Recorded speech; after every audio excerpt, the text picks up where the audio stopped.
Hey guys, up for debate is the best way to configure a plate style lower or a tube style lower in a twin tensioned rope system. This is going to be a mirrored system. For this demo, I'm just going to do one half of the components just for clarity. I've set this up so that you can initially just see how it is most commonly shown in Lipke's flip book, and I believe how Kurt Mottner originally tested this system. As you can see, the prusik is directly connected to the master point here.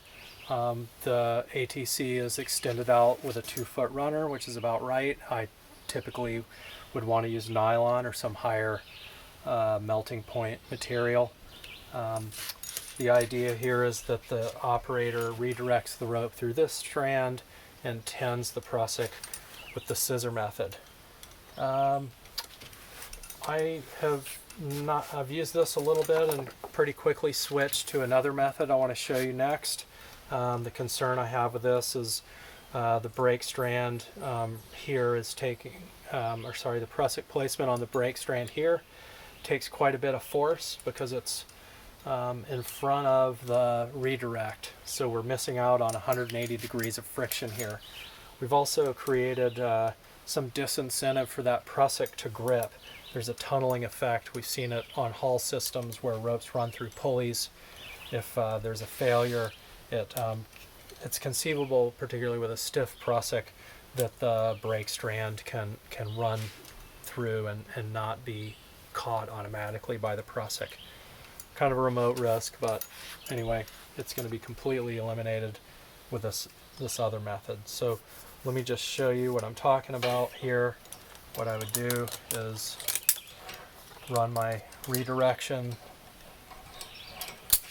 then clip my prusik actually down to this carabiner where the auto block, where the ATC is located.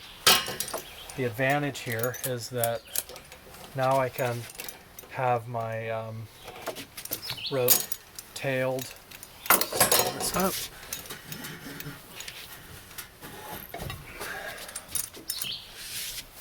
by another person, and I can stand at a 90-degree angle, so my stack is at a 90-degree angle to the prusik.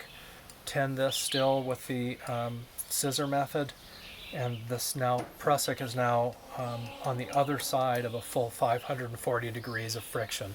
360 here in the ATC, another 180 here. So if this gets loaded, it's quite a bit easier to release this prusik. The main advantage too is that the operator can, it's just an ergonomic stance here. I'm not holding this prusik upstream towards the anchor. I'm actually kind of using gravity to my benefit here and holding my scissor method here, the prusik open, and tending the rope with my other hand. So that's that. I think if you run through the potential failure points, this performs admirably. If we were to melt through or cut this sling in some way, we're basically we're inside of a loop similar to we're going to catch the load similar to the other method where the prusik would just be clipped directly to the master point. An unlikely event in either case. One objection is that there's a beaner on a beaner here. Not really a big issue. This is so far downstream.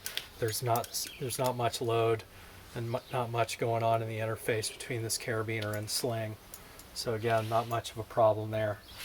As far as transitions to a haul, it goes pretty darn easily. I'll show you here real quick. First step is tie my catastrophe knot.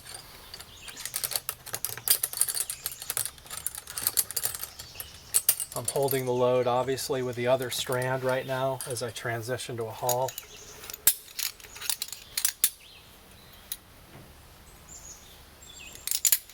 Put my PMP here.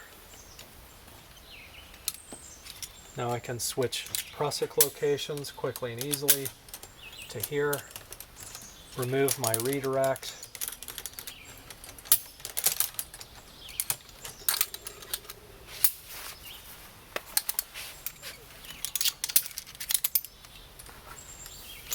Apply my 3-to-1, my drop a loop here for this. Cap knot is here. Good, locked. Now the final step, can remove the lowering descent control device. So that's it. That's a 3-to-1, pretty straightforward transition. No real disadvantage with the prusik location down on the carabiner. From here, you can advance your whole system at will.